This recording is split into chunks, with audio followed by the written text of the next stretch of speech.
Young people, don't allow the glitter of the stardom to pull you away from Christ. Yeah. This is real talk. Yeah. You see, there are times when, for a while, church may not seem meaningful to you. But take it from this old man. After the glitter is gone, Yeah. after you've danced the night away, and your head come down to touch a restless pillow, the music, the drugs, the sex can't give you the lasting peace that you seek.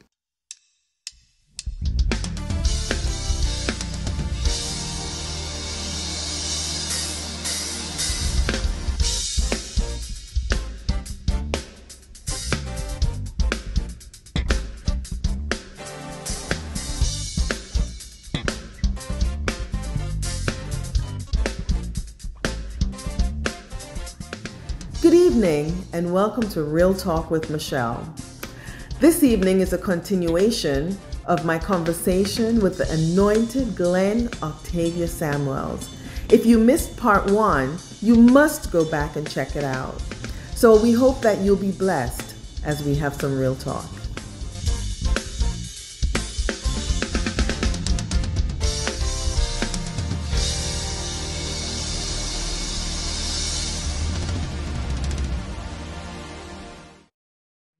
Yes, you're well known, but I'm sure that there are other places that you've been to where you were not known. And there's some well-known people, you know. Yeah. I tell folk there's some people in the general penitentiary in my country, in the St. Catherine District Prison. They're well-known too. Yeah, they're well-known. So don't you think that to be well-known is always a good thing. No. No, but my question was, even though you travel a lot, I'm sure that some of the places that you've been to, they've never heard of you. People who were coming to your I love that. Right. I love so that. it's amazing to see that they're coming based on the word that you're presenting, and that they're coming because they're troubled with that decision and that choice. It's pretty interesting to know that you're drawing, no matter if you're known or not known. It's by the word. And the power is inherent in the word itself. Yes. And I said to you earlier, I can't take credit for it. I'm just my mother's son. I don't like long introductions. I don't like long, and my friends keep doing that to me. They said it's important. Sorry. I said not important. I'm just God's messenger boy. That's all you need to say. Yeah. I went to this country. 'Cause most of South America and Central America are predominantly Catholic, of the Catholic faith. And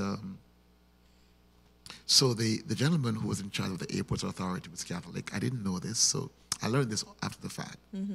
So after the first week, well, I was thinking I was there for 3 weeks at one point. I didn't know that they were recording the sermons. When I got there, the pastor said if I could preach and don't mention the Sabbath, don't mention the commandments, because he doesn't want to upset anybody. He doesn't want to cause any riots and stuff. So I told him that wherever the word is preached, it's going to cause trouble. Yeah. I am not going to intentionally. John Maxwell has a book. John Maxwell, I love reading John Maxwell. He's written about maybe 27, 28 books. Encouraging books. He has one entitled The 15 Invaluable Laws of Growth. And in the first chapter, he spoke about the law of intentionality. And somewhere in the opening sentence, opening paragraph, he said, growth will not just happen. You have to be intentional about it. And it is true in your personal life, in your business life. It's not going to just happen. You've got to be intentional about it. If you see the girl and you like her, you can't just sit and say, Lord, give me this girl and fold your arms. Somebody else can come and take her away.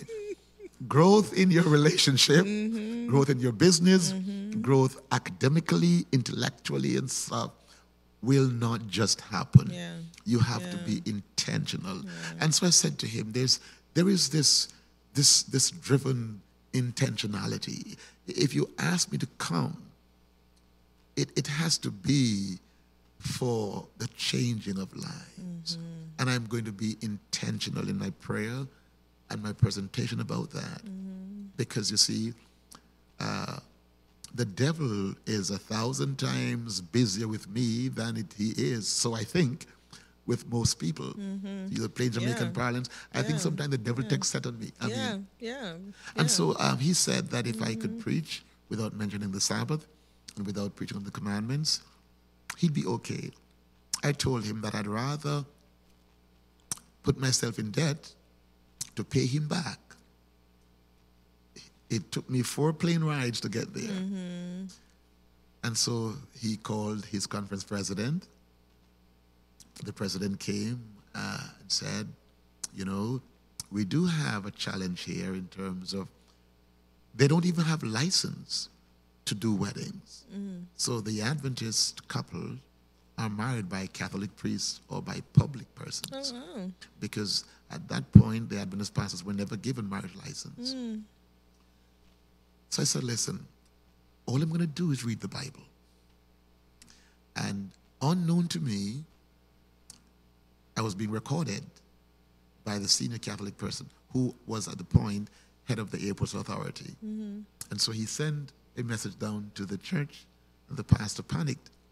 He asked if I could come, if they could take me to the airport to see him. Of course, I wasn't far from the airport. So I walked with my passport, because I love my house, you know. I love my home. I love my home. But surprisingly, he said that, and it was he who told me, he sent to record. And what he heard, he wanted the young people to hear. And he was asking us a favor, if we could move the meeting the Saturday night. I said, we don't have Saturday night meeting. He said, wonderful. Would you consider then bringing your folk? And they have this national whatever theater. And he said he will send buses to carry the Adventist folk, the choir, and all the others to the place because he wants his... I went to that place the Saturday night and saw a huge place packed with people. And I said, you know, God, here it is, that my colleague is afraid and God is opening up doors. And so you have those areas. I don't remember what your question was, but I just got right on in there. That's fine. In terms of challenge, in terms of places you've gone to and memories and stuff like that. And that was one of them. You know, fantastic. I've seen God do so much. I saw folk who were doing drugs all their lives. A young man, he had Colombian police officers that would take his drugs on speedboats and stuff like that. God can change anybody. The Holy Ghost, inherent in the Word of God, is the power to change lives. That's so true. And if you don't keep focusing on the question you ask me, I'll take you around the Mulberry Bush. Fine. We'll have a part 1 and we'll have a part 2. It's fine. It's fine. But it's real talk. Yes, every now and then, it's when you get to my age, your mind wanders. You know. But it's so funny because I've watched you preach, and your mind does not wander. It's only in the question. It's only a question. Your mind, you stay focused and without notes, as I mentioned earlier. So. Notes imprison you, you know, and I'm too indisciplined to be imprisoned. Well, you have a good memory when you're preaching, I must Sometimes. say. I must say. Sometimes. All right, so let's talk about another event that happened in your life. I did some research, and I would love for you to share the experience that you had, your close encounter with death. Do you recall saying that? Yes, it happened. Yes. I've had in 2007. I've had a couple of encounters. Well, in 2007, you were about to be robbed, and maybe he was borrowing some money. He was borrowing. That I didn't want to lend him, and I didn't know that I had none in my pocket. You know. You did. Never had it. Oh, wow. But that experience I read where you were able to transform this man's life, the person that was about to rob you. God can use any encounter to bring glory to his name. He can, and I think sometimes, the devil may cause some stuff, but God uses those things for his own glory. Absolutely. So tell us about it. Share the experience with us, if you don't mind, It's and how you felt in that moment when it was happening, and how it led to you transforming this man's life. Maybe the feeling came afterwards, you ever get into some stuff? Yeah, shocked. And it's afterwards, you're frightened long afterwards. Yes. So I'd gone up, my good friend, the conference secretary, Dr. Astor Bowers, then was building a house, and we would, go hang out when he was building. We'd be there in the nights mixing concrete and stuff. So I'd gone by the evening, but he hadn't come back. He hadn't come by yet. And so I sat in my car, and it was pretty early, like after 6. Those evenings when sun set early was one of those evenings.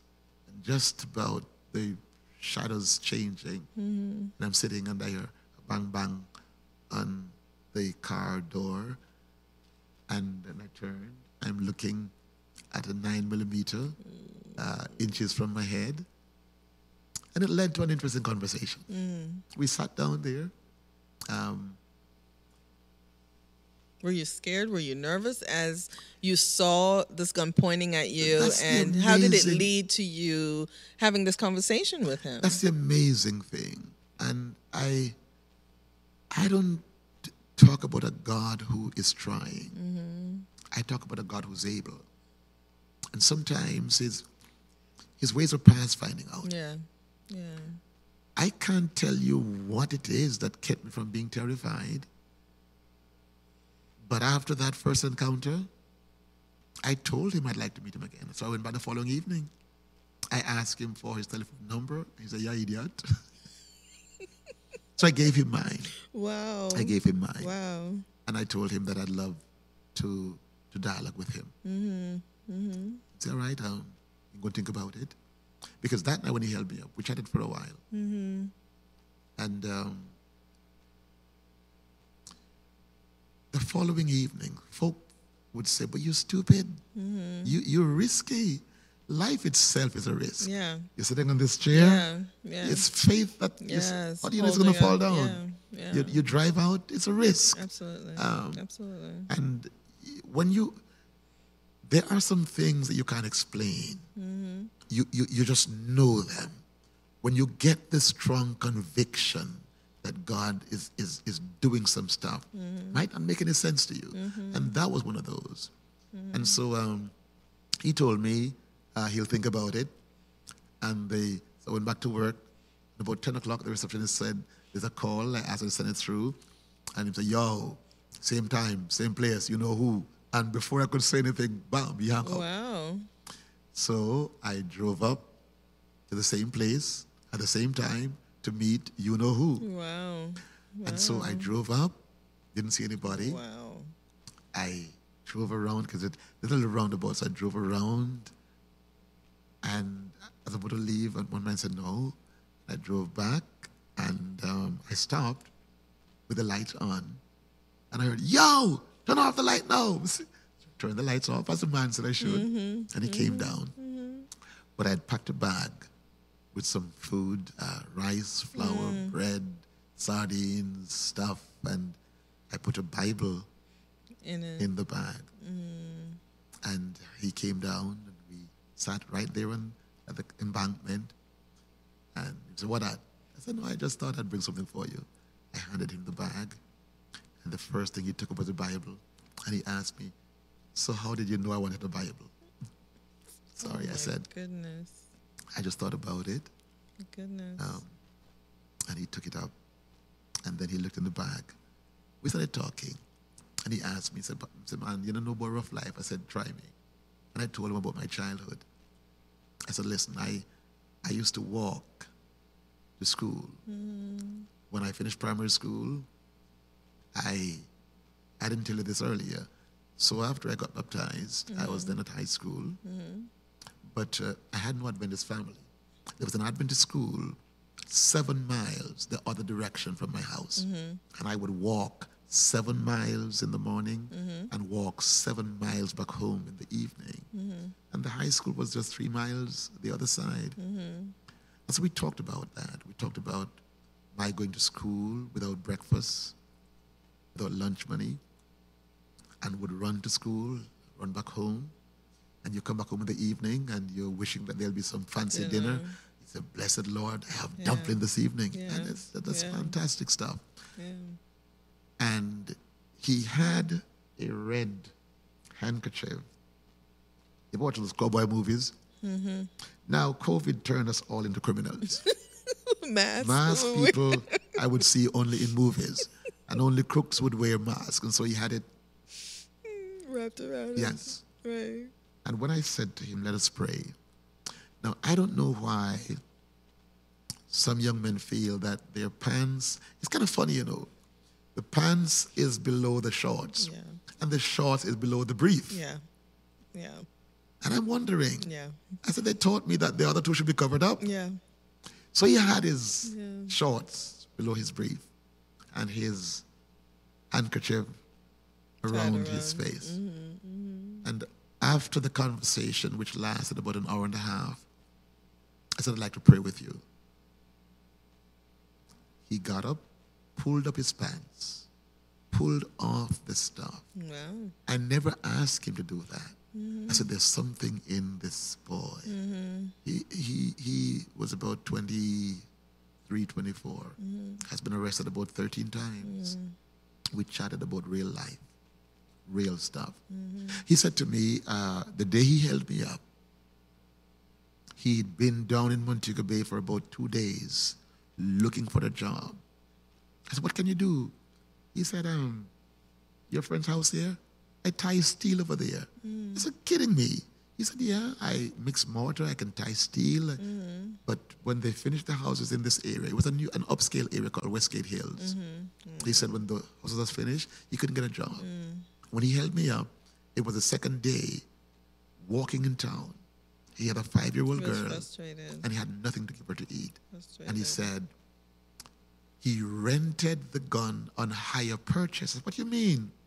He said, well, you know, there are some places in Jamaica where you can find guns easily. So he said the deal was that you borrow the gun, and whatever you make, you share between yourself and the owner of the gun. Oh, wow. So it's on hire purchase. Wow. And you return it, and you give up what you make, and you get out of that. So he said that he used to lead a gang, but he was contemplating cooling out. But when he couldn't get any job, and his 5-year-old daughter was crying, and he said, I came out and bumped into you. And so I gave him some money, I gave him food stuff, and we've been chatting. I asked him where he lived, he wouldn't tell me. And one day he called and said, listen, I'll come to the church with you. And he told me where to find him. I went and picked him up, and the rest is history. It's amazing. Wow. It's amazing. Wow. He came to my house one morning because when you see my wife, when she comes there tomorrow afternoon, I didn't tell her about him, but I took him to the house. I was going to go to the Bahamas for some training programs.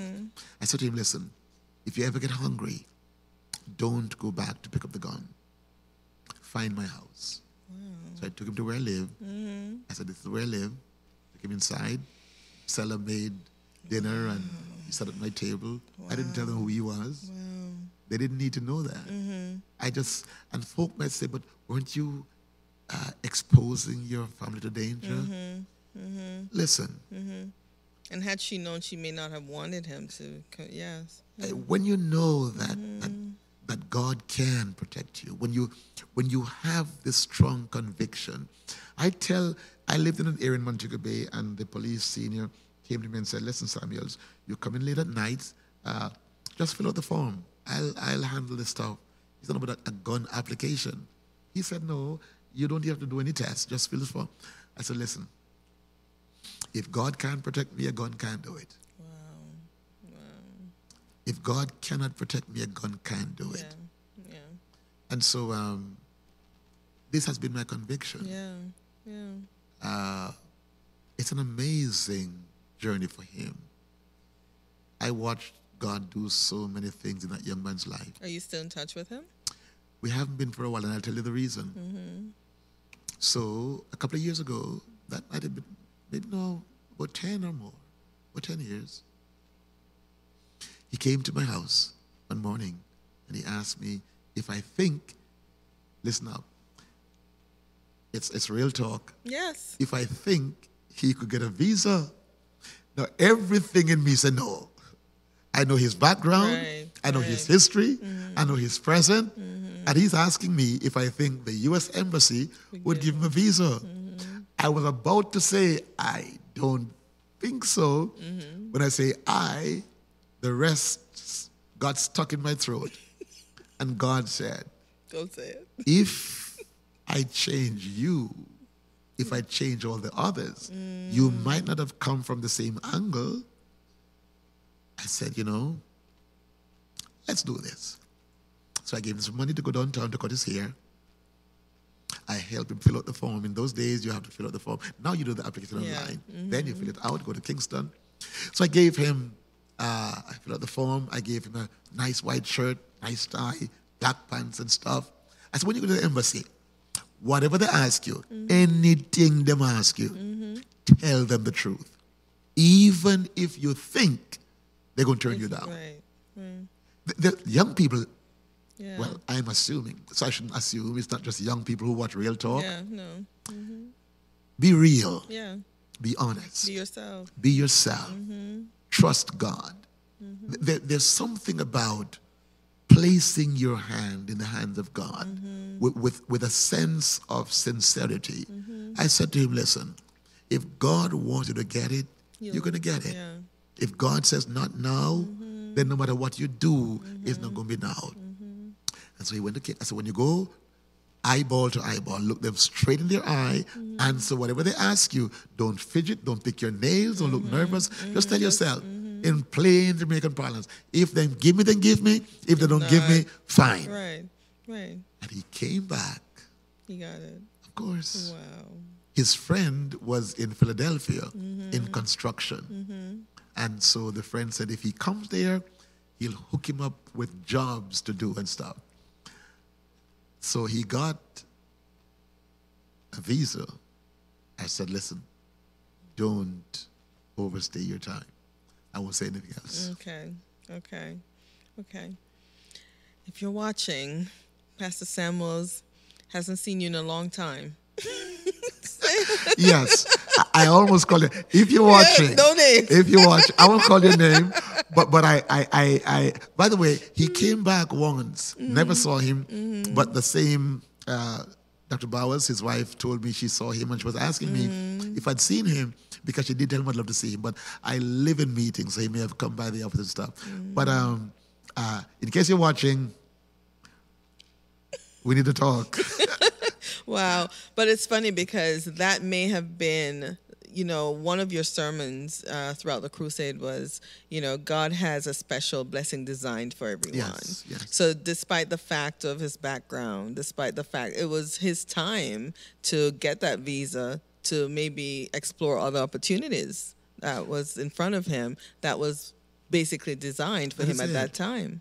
You know, us church folks sometimes look down on some people. Yes. Yeah. We tend to Judgmental. We see church as for the elite and the respectable and the but not for.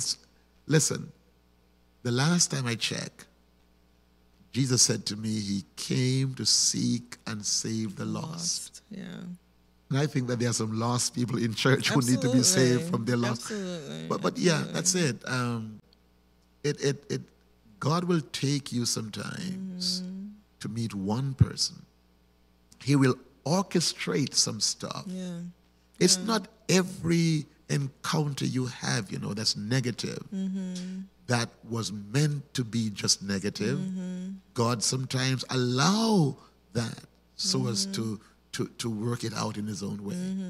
And so maybe that was, not maybe, I think that God in His own divine wisdom worked it out in that manner. Yes.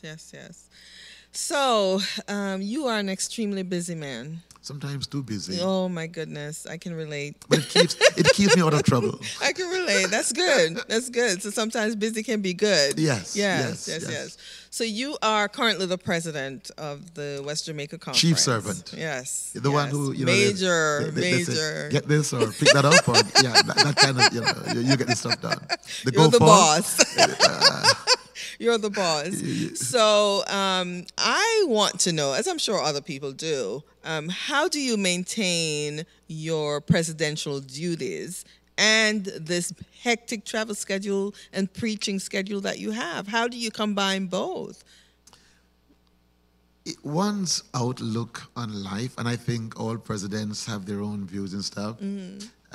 This one is probably a foolful one. He feels that the position must benefit the gospel. I think that wherever God placed you, your number one priority is the expansion of his kingdom. Absolutely.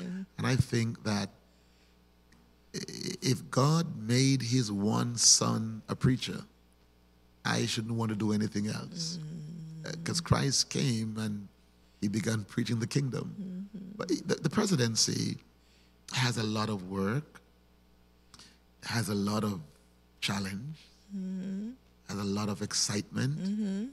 It can be an exciting thing, when people cuss you out. It's exciting stuff. Really? Yes, man. It can be very exciting when you get blamed for everything. Wow. So I'm here. It's a lot on your shoulders. I got here for the campaign in South Florida, and my phone rang. I'm sitting at the dinner table eating my dumplings, and the gentleman is saying, he's in Montego. I said, sir, can you stop? I want to see you. I want to talk with you. I said, and where am I? He said, you just passed me. I said, are you sure? He said, yes, sir. See you driving right there. So I said, I tell you what, I'm going to slow down. You're sure it's me? Yes, Pastor, I know you. I said, we Pastor, I am at the conference office. That's you driving on the field. I said, okay, the car stopped. He said, slow it. I said, run, come. So I waited. I said, sir, are you sure it's me? Because as far as I know, I'm in Florida. So it's clone. This president You're stuff. all over. Yes, you get cussing sometimes, and you're placed someplace where you're not. Yeah. But on a serious note, we have in West Jamaica 246 congregations, 92,000 members. We have 2 high schools and 6 primary schools, and we have, I think, 59 pastors. We have a couple of teachers, can't count them. It's exciting. It's exciting, frustrating, pulsating. You put all Field the of adjectives emotions, together, and it is there. Yeah. But the position allows you to do some stuff. There are some decisions that you can't take if you don't have the authority.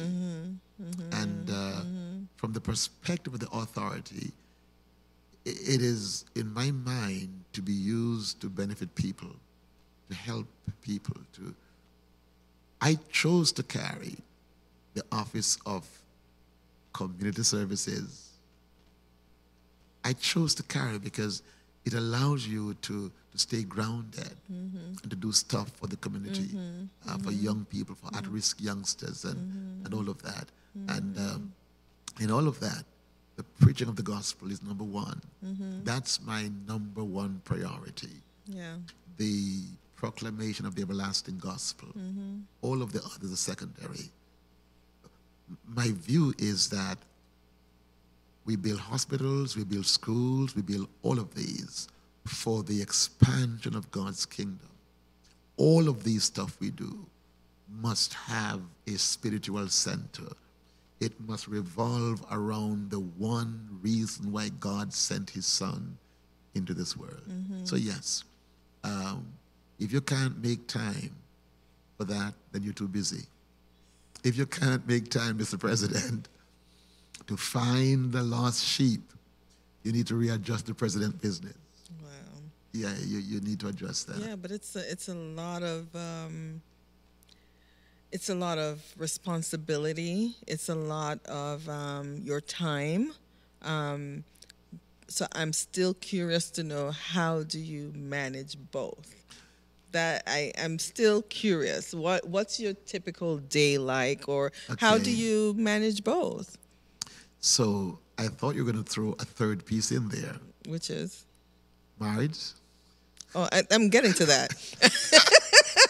I'm getting there. With three adorable girls. I'm getting there. Yeah, It's coming. But with a job. And I'll tell you this. It has to be about people, and it is not strange for me to be at my office. I can't tell you until when. No, don't. But you spend any day. I go through the whole day. I mean, so we have staff devotion from 8:30 to 9, and then the rough and tumble and the madness begins. And you can be in a meeting all day, but there's still the other stuff on your desk to be handled. Yeah. So you take some nighttime hours to work on the daytime stuff. Yeah, because the interruptions during the day too, and the calls and the. But if you are about helping people, you go by. I have not gone by the Broward Cemetery or the Fort Lauderdale Cemetery. I was fascinated in New York, driving down to Brooklyn, also from Queens. One of the routes. You have there's a big on either side of the road. Yeah. It's going to be traffic jam on Resurrection Morning, Yeah. All of these folk getting up. Yeah, it's huge, yeah. But that place is one of the wealthiest places on earth, A lot of those people go there with a lot of unused ideas, unused up time, unused up energy and creativity. The cemetery is a wealthy place. Now, I tell whichever cemetery they're going to put me in. And when I get there, I'm going to use up everything I have. So I'm going to get there. Sorry for the cemetery. Nothing to get. Nothing. Nothing to get. Yeah. But God does. Ellen White says that energy used in the cause of Christ is instantly replenished. That's not saying you must be reckless, But I've seen folk who played it safe and they take it easy and stuff. And they die with a lot of unused energy. Yeah. You can waste a lot of that for. Yeah. When there's stuff to do with it. Yeah. No. We're kind of fool, but we're not that fool. But how do you balance it, though? You mentioned family, and I was going to get to that later. But how do you balance all the responsibility that you have, and the passion you have for preaching, and the traveling to do so? How do you balance it with family? Interesting question. Quality time is sometimes more important than quantity time. When my girls were smaller, there's no difference, excepting that my physical presence is not in the house. But wherever around the world I'm at, I get miserable if I can't have access by telephone or some stuff. So I will call them in the morning. You pack your bag, and I'll walk them through the morning stuff. We'll have devotion on the phone. I'll call them in the evening. What homework did you get? Were you having trouble with it? And I'll walk them through that. I say, okay, tell me what you need to do and how. And so we have fun like that. And they love when I travel because they know Daddy thinking about them. Apart from calling them and walking them through their homework, and my wife saying, I'm going to tell the Daddy what you did today. And then they'll say, no, mommy. And I'll ask, what did you do? What did you do? And I say, okay, you're going to tell me yourself. We have that. I love my girls. I love my girls. When the twins were born, they had to be fed. One was on 3-hourly feeding because she was 2 pounds at birth. The other one was 1.5 pounds. So they were on different times. So one was, I think one was 3 hours, the other was 2. Small. So when I get home, I tell my wife, okay, I'm on the night shift. I said, you had them in the day. Teamwork. So I said, okay, you can go sleep. I will stay. I went to college learning to study at night, to stay up. And so after I got married, and then the children came 5 years after we got married. And so so I would pick up this one on the 3-hour feed, but you got to feed her and then make sure she burp before you put her down. And I'm walking around the hall and walking around the place with her on my shoulder, and the picnic won't burp, and she won't fall asleep. And so by the time she burped and you put her down, it's time to pick up the next one. And so we had that bonding routine, and stuff. yeah. And when I travel, I love shopping for them. When the third one came, I'd buy the dresses the same color. I love shopping for them. Up until when the last one became very feisty. So they were teenagers, and I heard her telling her mother that don't dress her that daddy, another triplet, you know. But I love that. I love shopping for them, and I'd ask them, and so you make the time count. And they love going to the beach, and I'll take them with a book. I'll take them and with a book. Yes, I'll walk with a book. And when I get there, I'll jump out in there with them for a few minutes, and I'll come back on the sand, and I'm watching them. The mother or my wife love the beach, and so I let them do what they love to do. And they're with my book, you know. And sometimes they'll come and spray water on me and stuff. But if you allow them to know that you're thinking of them when you're not there, they are your world when you are there, and that bonding. Nice. That when I was pastoring Mount Salem, which is next to the conference office, I have this notion that they ought to grow up in one church, one Sabbath school, to make friends and stuff. Picnic them would have never stayed. They would bawl, and I felt guilty. So everywhere I'm going, they're with me. And so sometimes they don't get a chance to go to Sabbath school because I'm driving 2 hours to get to an appointment. And so sometimes but they would never exchange that for anything. And it has been that way growing up until they left me to go to college. And I remember when one chose to do medicine, both of them, the twins, and Glenica, which is Faith, she was hospitalized, and so it slowed her down for a little bit. I said, I tell you what, her love was teaching, but her sister chose medicine, and they wanted to do the same thing. And so when Hope was going to come here and stuff, I took her to the airport in Kingston. I had traveled with her the first time. And when she came home for holiday, was going back, I traveled with her. The next time, she said she can handle on her own. I took her to the airport in Kingston, and I had to fight the tears until she got beyond immigration. I chased in the car, slammed the door, and let it out. But I love my children. Your eagle was soaring. I love my girls. Your eagle was soaring. She was about to soar. I love my girls. And spending time with them is important. Yeah. Well, it's refreshing and to see that with your hectic schedule that you were able and you're still able to do that, because it's so hard for a lot of people. It is. And the schedule takes over, but you make time for the things and the people that you choose to. And it's important to do it when you can. Yeah. I'll have fun. I say, okay, I'm cooking today, and they laugh at me.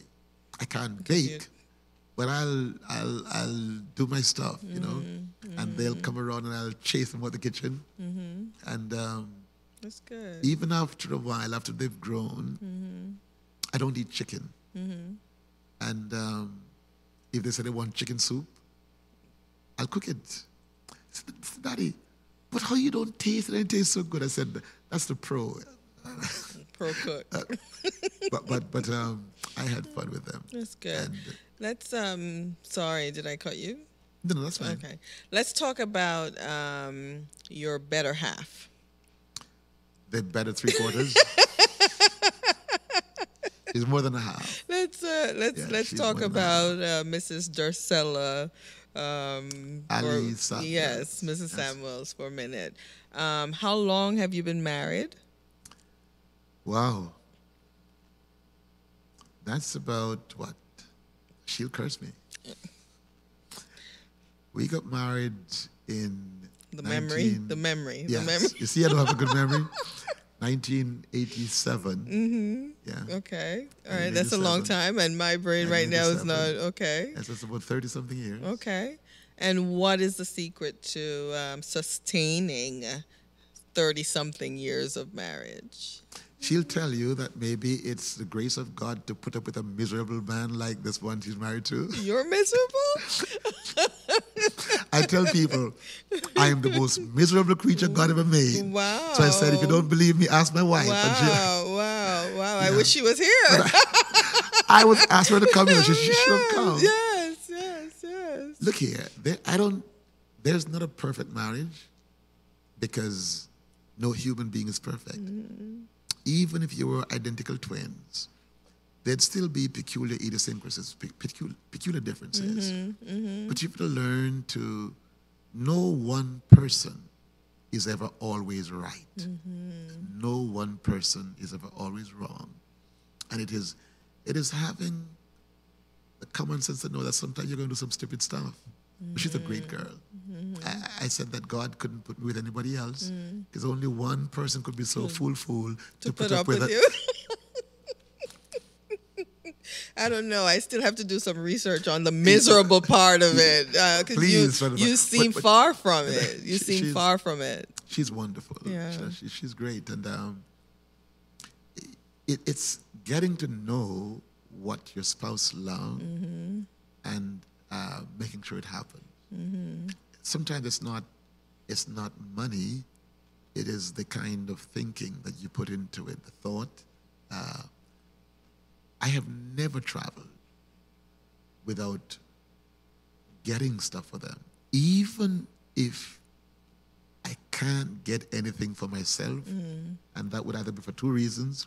One, the time between my schedule doesn't allow, or the money isn't there. But they know I am not getting off that plane without, and at home, you know the stuff they love to do. And even if you don't like it, you pretend that you like it, and you take them there. You take them there. My wife loves the beach. Not my love, unless I'm baptizing some people. But we'll go and we'll have fun there. The stuff she loves to do, she loves theater stuff, creative stuff. I'll take her there. Can't read a book in the night in the dark, but I'll take her there. And so you do the things that they love. And of course, you are going to have misunderstanding. And like my friend, he said, we don't quarrel. We just have intense moments of fellowship. That's interesting. Yes. Intense moments of fellowship. Yes, you have those intense moments. Yeah. But life is like that. I tell folk that if you tell me that you've never had a disagreement, that you've never had, I said, okay, one is blind and the other is deaf. Okay. And they're also not being true to themselves, exactly. if that's the case. Exactly. But Yeah. You may even get angry, but don't allow anger to settle. Because if you do, you're going to be the one to pay the price. Yeah. Because you can go to bed, and you may discover. I tell folk that on Sundays in my community, the main door of the shop is closed because still Jamaican law is that you're not doing business on Sunday, but there's a side window you go to. And if that's closed, you have to knock and there's a word, serve. And so you're stupid if you're going to stay angry because the shop might close on you and You'll pay the price. You'll go to bed hungry. Very hungry. Okay. And wake up not being fed. Okay. All right. Interesting. Well, that's some good advice. It is going to be that you have to know you should never be too big to say I'm sorry. That's big. You should never be too big to say I'm sorry. That's big. And take responsibility. When you've messed up, take responsibility. Yeah. Don't project the blame. And sometimes when the other person messes up, just say, no, I got this. I got you. You're good. You're cool. Team. Yeah. Teamwork. Because you never can tell when you're going to need the same favor. Yeah. Yeah. But I say to couples, be real. Mm-hmm. Courtship is critical. It's not trial marriage. It is getting to know each other. It is learning to understand each other, because you're never going to see a lot of changes after, unless you blinded your eyes before. Mm-hmm. I tell folk, be real in your courtship. Mm-hmm. If you see signs red flags that you know you can't live with, don't tell yourself that, okay, after we get married, they're going to change. Red flags. You could be fool to do that. And when misunderstandings come, settle them. Yeah. There's a difference between an argument and a discussion. Matthew 7:12 said that, let me express it from Confucius' perspective. Confucius stated that we call it the golden rule, mm-hmm. but he spoke to it from the negative standpoint. He said, that which you do not like have done to you, mm-hmm. don't do it to anybody else. Yeah. Yeah. But Christ said is that whatever you would that men should do to you, do ye even so to them. Mm-hmm. If you don't like to be shouted at, don't shout at your spouse. Yeah. If you don't like to be lied to, don't lie to your spouse. Yeah. If you love gifts, then be somebody who loves to give gifts. Mm-hmm. Learn the love language of the other person. Mm-hmm. Know what makes them tick. So I love listening to stories and stuff. This guy, they come to the counselor, mm-hmm. with his wife, and the counselor asks the wife, so what is the challenge you're having?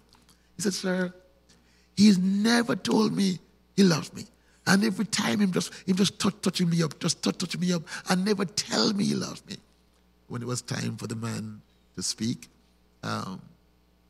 he said, sir, I just can't keep my hands off her. I love her so much every time. That was his way of, And you see, people receive love differently. They perceive it differently. Mm-hmm. And so I could understand him. Mm-hmm. There's a song that says, every time I see you, little girl, you know I'm tempted to touch. I mean, it's songs have a way of speaking. So I could understand his language. And life is like that. You get to know each other. And I think that we're still learning to know each other. Yeah. If you live to be 100,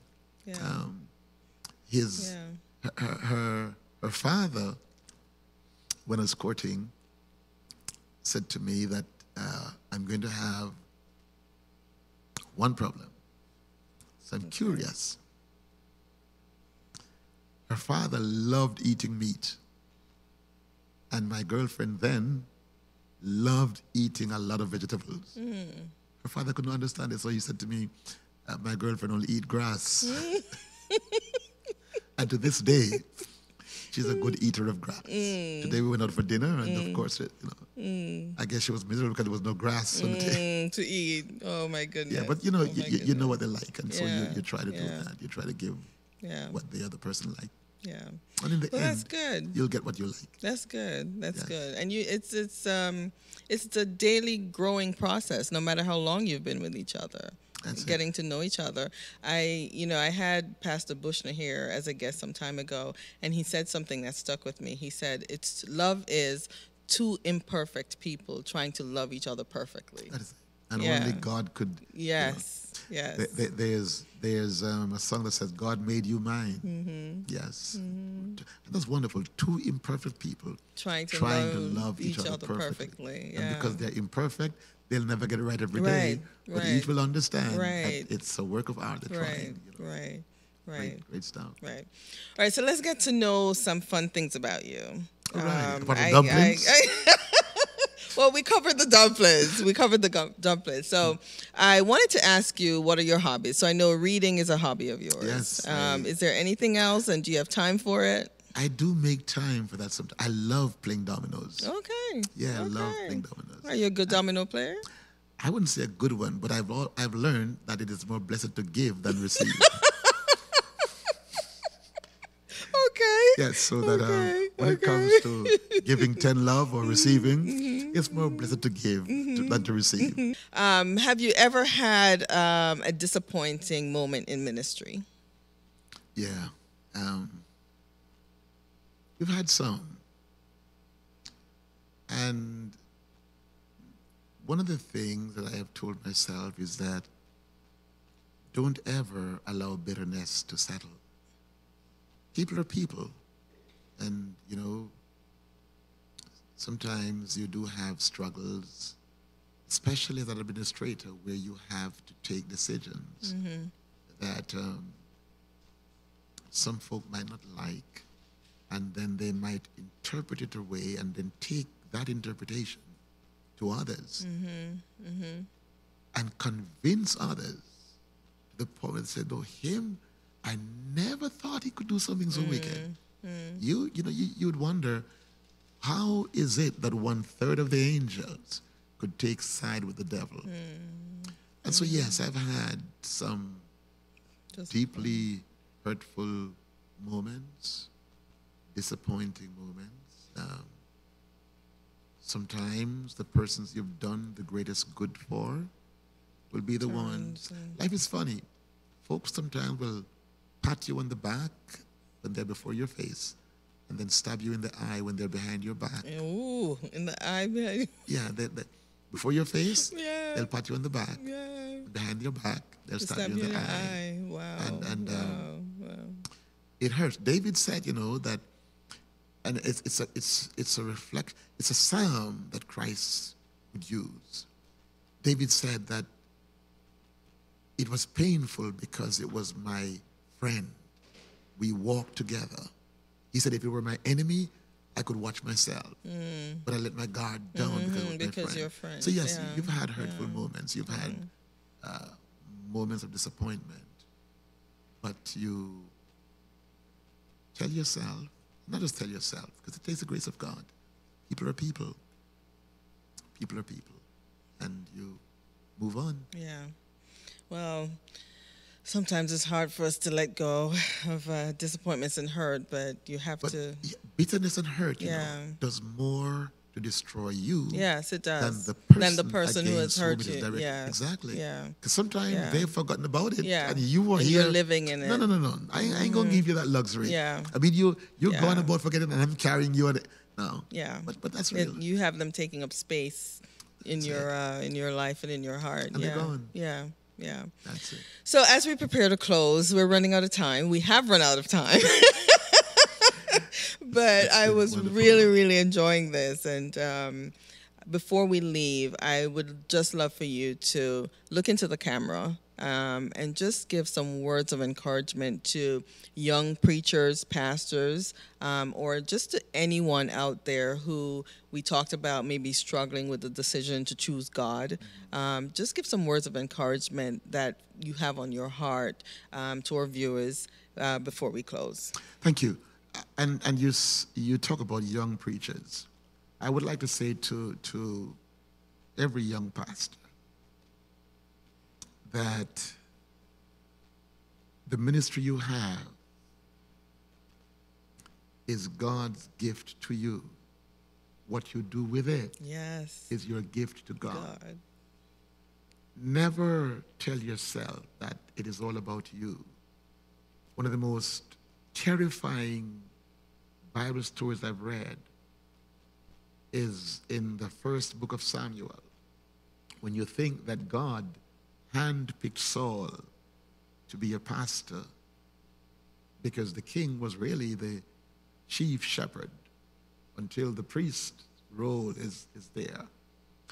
Saul was divinely selected, divinely anointed, divinely appointed. Saul, unlike any other king in Israel, was given the gift of the Holy Spirit. But Saul thought after about 3-4 years in ministry, it was all about him.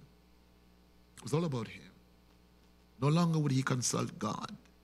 And by the time he got so settled in that, God gave him one last instruction to go down to the Amalekites and to destroy everything. But he chose to save the best sheep, the best oxen, the best goats. And then he said he's doing the wrong thing for a good reason, for sacrifice, to enhance worship.